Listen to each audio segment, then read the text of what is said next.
You're listening to the Doctor Is In podcast. This is the show where you get the best tips, tricks, and nutritional hacks to help you and your family get healthier. You'll also hear what works and what doesn't work so you don't have to waste your time and money. All right, let's get started. Hello, my name is Dr. Tony Martin Jr. And I'm Dr. Martin Sr. And this is the Doctor Is In podcast, and this is episode 106. And today we want to talk about an article that both of us had read in the past week. And in the article, the question was asked, how do people die from type 2 diabetes? Because it's one of the leading causes of death. And it's gone right up there. Like it's right up at the top now. Go back and look at the data for the last 20 years, and it's just like there are two things that are climbing up the list. I mean, you got the normal stuff that's always been there, right? Cancer, cardiovascular. They've been at the top of the list for a long time, but there are a few that are creeping up that list. One that always surprises me is Alzheimer's. Yeah. Alzheimer's has jumped into the top, as some of the top killers of Canadians and Americans. And the other one, which has just jumped in there as well, and it's only going to climb higher and higher, is type 2 diabetes. Yes. There was some statistics that just came out, I think, 2 days ago on the how much obesity levels have risen. Yeah. You would think with all the knowledge and education that's out there that it would have put a dent in those numbers, which goes to tell you it's not people's fault. I know that the food industry has done a tremendous job of giving you this idea of part of a healthy, balanced lifestyle, just eat a little less, move a little bit more. And as a result of that, if somebody is overweight, they're viewed as lazy or they're viewed as it's their fault, when the reality is weight gain, specifically the obesity that's going on, is really the result of crappy food that's addictive, that messes up hormones faster than ever before. I mean, the foods that people eat today just skyrocket insulin. It messes their blood sugar levels up. Everything they eat is laced with all this crappy vegetable oils, and it's really creating this epidemic, really, of obesity, which is just going to lead to more and more diabetes. Yeah. So the question that was asked in this article was, how do people actually die from type 2 diabetes? Because as we mentioned, it's one of the top killers, but how do they end up dying? And the article, really didn't shed any light on anything. It's more the response in the article that we want to talk about. But at the end of the day, the article was saying it's not that they're dying necessarily from type 2 diabetes. You said they die from the complications of type 2 diabetes, right? They're at a much, much higher risk for cardiovascular disease. They're at a high risk for type 2 diabetics are very likely to get some kind of heart symptom, let alone some circulatory issues where they lose their legs, they get infections, and lung and kidneys fail and all those kind of things. So they die more from complications than they do from actual. Yeah, well, you always say it too. It's our a pet expression that you like. You say that diabetes never ends well, right? And the reason, again, I explain this to my patients every day, because a lot of patients, first of all, are very surprised when they come to see me. Because, again, I think a week or so ago we were talking about the thyroid. And that's often misdiagnosed because, again, the traditional testing is not looking at everything. And today it's the same thing in diabetes, because oftentimes medicine will only tell you you're diabetic when you hit certain numbers of blood sugar, right?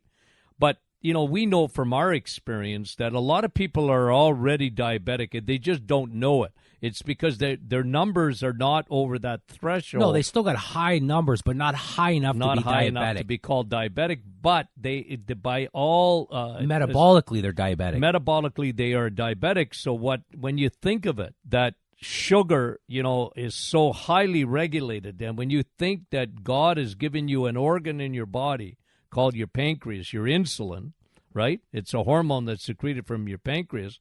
Its job is to take sugar out of your bloodstream.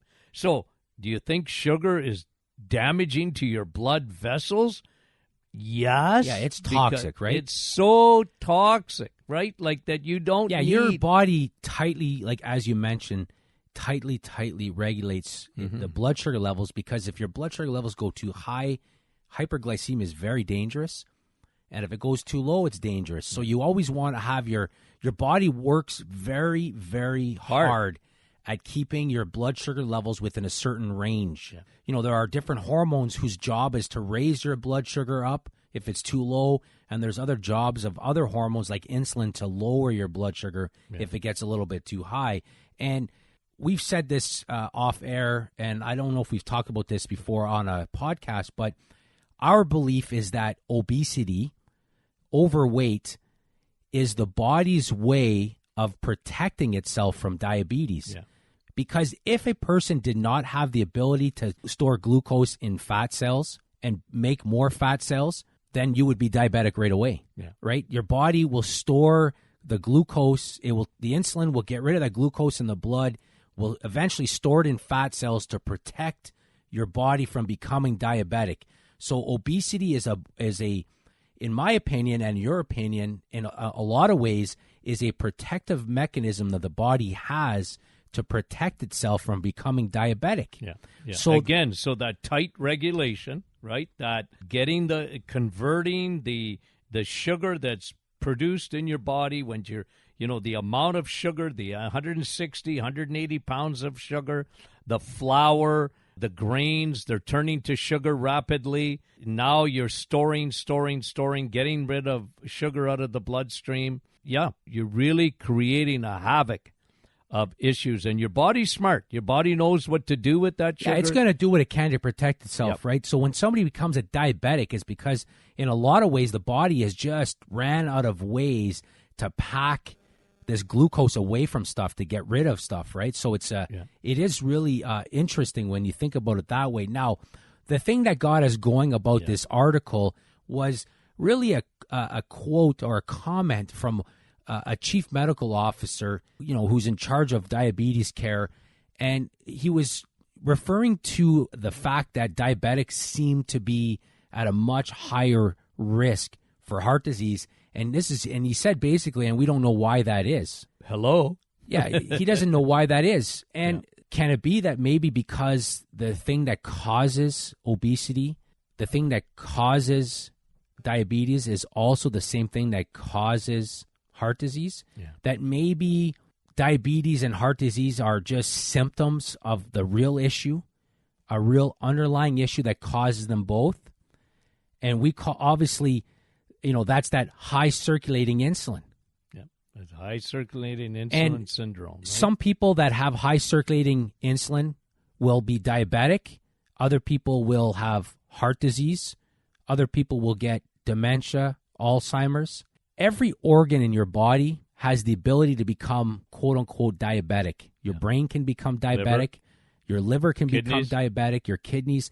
Yeah, kidney failure. Vital organs, right? So at the end of the day, they're looking at this thing, in my opinion, they're looking at it all wrong. They're like, why are diabetics more likely to die from heart disease? Well, how about they're the same? Their cause is the same. They're just different symptoms of the same problem, which is high circulating insulin. Yeah. And this is what frustrates us. Yeah. And there's something else in the article. Imagine a medical officer of health asking the question, why would that be? Well, they're looking at it like it's two separate in a vacuum. Like you move from one disease to the next, and that's the problem. They're like, they have one disease, which is diabetes, and then they develop another disease, which is heart disease, when reality is they're just symptoms of the same problem. Mm-hmm. They're not two diseases, they're two symptoms. And I know we want to classify diabetes as a disease because it is classified as a disease. But in our opinion, the underlying cause of diabetes is high insulin, which brings us to the second thing that irritated us about this article is when it came to, at the end of the article, the suggestion was, and I'm going to read it to you because it just kind of like, I'll read you. It's important to have good disease management from an early diagnosis. I wish those that are listening could see us right now because we're almost standing up as we're talking now. We're getting worked up about this. It's kind of funny, but it's very unfortunate because we, first of all, hate that word management. Yeah. When the word management is used, what they're basically saying is you're going to have it for life, so you better get used to it, and we're going to try to make this as comfortable as possible. Can you imagine in the boardrooms of the big pharma, they're sitting around and remember, like they're giving each other, first of all, high fives because they've duped everybody. And then second of all, they're saying, now remember, what is the word that we want to get doctors to think about? Management. We want you to manage diabetes. Can you imagine, like, whoever said it first must think, that guy, they got his picture up on the wall. Well, yeah, because they say, man, that guy was a genius. He told us, it's the light went on, and look, we're going to forever manage diabetes, and we're going to bring in billions and billions and billions of dollars a year. Right? I mean, research, last summer, a lot of research came out about the current approach to, managing diabetes, and it doesn't end well. No. Amputations are up. Eye diseases are going up. Cancer's kidney failure, up, cancer, up, Alzheimer's it's is not up. working. And what's so frustrating is that, how many studies have shown complete reversal of diabetes when a person follows a, low-carb ketogenic diet. Mm-hmm. Complete reversal. And it's not like we're talking years. It's like 12 weeks. Yeah. 12 weeks. Even faster if they want. That's right, if they do it the right way. I mean, can you imagine? They do it 12 weeks. They don't even have to be ketosis. Here you have a disease that mainstream medicine wants you to manage it for the rest of your life. Metformin, insulin, cholesterol medication, because the standard of care, if you get diagnosed with diabetes, you get on a statin drug because you got to worry about cholesterol. You have that. Door number one. So look at this. You come into my office, I tell you you've got diabetes. There's two doors that you can go through. Door number one is lifelong drugs, injections. Eventually, you're going to need more and more injections. Check your sugar 4 times a day. After every time you eat, get on cholesterol medication, which is going to make you feel terrible. It's going to give you muscle pain. It's going to affect your memory. It's not going to feel knock the B12 out of your body. Or for 12 weeks, low-carb diet. And guess what? Guess what mainstream medicine is telling everybody which door to go through? Because they're not even telling you the second door. They might even send you to the dietitian who will tell you that, have just eat the Canada's food guide. Well, we put this in a newsletter. It was from a patient who brought in their eating plan from a dietitian. When I saw that, I mean, it was an eating plan for diabetics. In my opinion, they were missing a word in there. It was how to eat to get diabetes. I mean, it was terrible. This person eating they said they couldn't get their sugars under control. No kidding. Yeah. Everything they were eating was going to shoot their sugar levels straight up, and they were going to have to run for insulin after they ate. It's so frustrating. But the problem is, again, you have, these medical experts who treat diabetes who are telling people that there are different symptoms and you better learn how to manage the problem early, because if you start managing early, you're going to do better, even though that's not the case, because we know how the story ends. We see it all the time. It doesn't end well for somebody who decides to manage their diabetes for life. It doesn't work well. Diabetes needs intervention. It needs the underlying problem needs to be fixed. And which brings us to another problem is that, mainstream medicine will tell you that diabetes is a disease of high blood sugar. It's not. High blood sugar levels is a symptom of diabetes. Yeah. So if all you do as a diabetic is manage your sugar levels, you're going to have diabetes for life, because all you're doing is fixing a symptom. You're not fixing the problem. You're just fixing a symptom. Diabetes is a disease of high insulin. You have to fix the insulin in order to fix diabetes. Yeah, absolutely. So that's the frustrating aspect. When we read this article and we were talking about it, it really irritated us. Yeah. It's 2017 and we're still reading stuff as if it's the 1980s and all these whole grains. And man, I remember I was filling in for you on the radio, your old radio program that you used to do. And somebody called in and they were saying that they couldn't get their blood sugar levels stable after breakfast in the morning. So I asked them, what are you eating? Well, I'm having toast. Cereal? Yeah, Cheerios. Yeah. And yogurt. Because it's got a heart on the box, right? It must be good for me. Man, if you add up, first of all, the amount of carbohydrates that person was having for breakfast, when diabetics essentially have to look at themselves as being allergic to carbohydrates, first of all, they were getting almost no protein for breakfast. under 15 grams, and all the protein came from grains. Yeah. So they got no protein, ridiculously high carbs, and they weren't eating any fat. No kidding, their blood sugar levels. So if that person there, all they had to do was get rid of all the grains, have tasty bacon, eggs, throw some protein for breakfast, and, watch the difference. Watch the difference. Yeah. But that's not the advice that's out there. It's so frustrating, which, again, and this is something else that just came out. We just, might as well just talk about this because we found this interesting as well. And it's kind of on the same topic. The Lancet recently wrote an article, and Lancet's one of the oldest journals out there. They wrote an article, and what they found was that 55% of all cancers diagnosed in women is associated with being overweight and obesity. I mean, that's more than 1 in 2. So over 50% of the people, well, specifically women, that were diagnosed with cancer were either overweight or obese, which again tells us, so what's going on there? What's the problem? What's the underlying issue? And again, we can't stress this enough. Obesity, being overweight, is the body's way of protecting itself from being diabetic. It's the body's way of protecting itself from high circulating insulin, which again tells you that a lot of these cancers, and specifically they talked about cancers like breast cancer, liver cancer, kidney cancer. A lot of these cancers that are common in women are associated with obesity and overweight. Now, of course, if a person is overweight, it does not mean they're going to get cancer, because it's not the overweight that's the problem. It's actually what's causing the obesity, what's causing the overweight, what's causing all these hormonal imbalances, which is high circulating insulin that's causing the problem.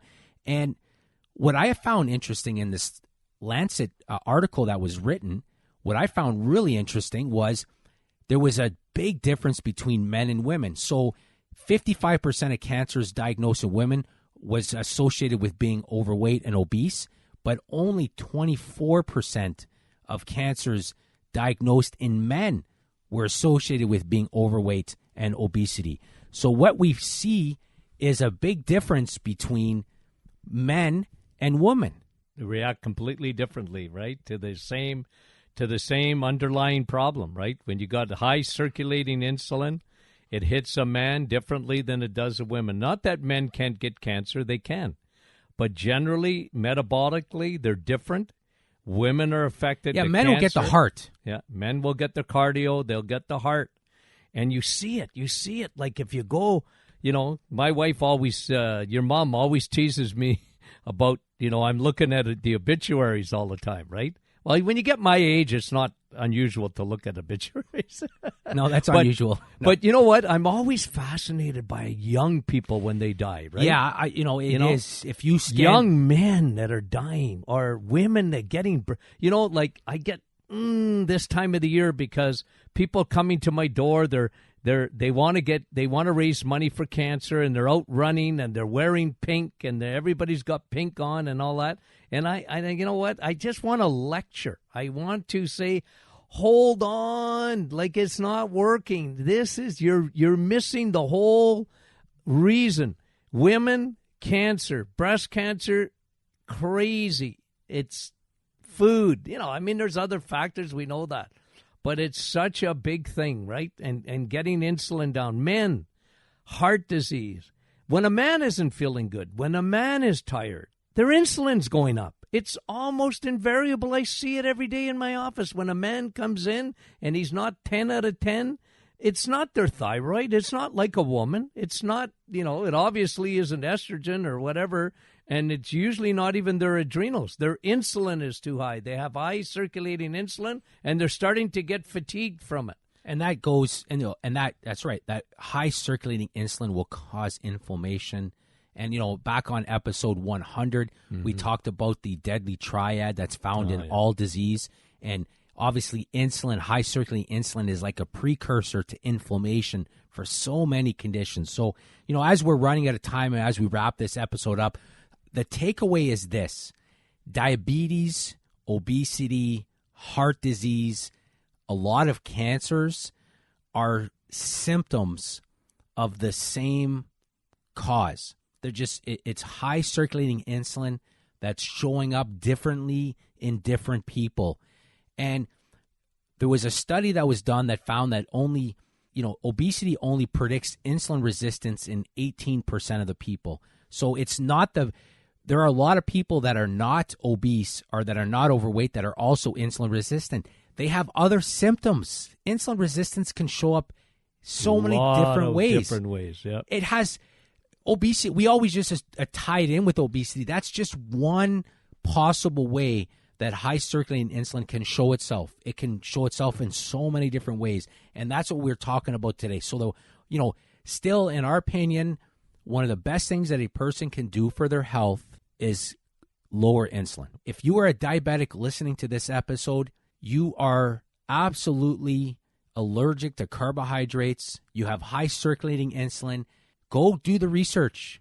It's out there. If you want to reverse your diabetes, a low-carb ketogenic diet has shown to reverse diabetes in 12 weeks, which is much better than door number 2.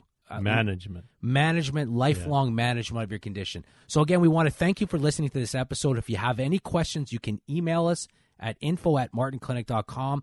If you want to hear Dr. Martin Sr. here every Thursday morning, you want to watch him on Facebook. He does a Facebook Live. A lot of people watch that, a lot of questions. You answer their questions. You're on there for as long as it takes to answer those questions.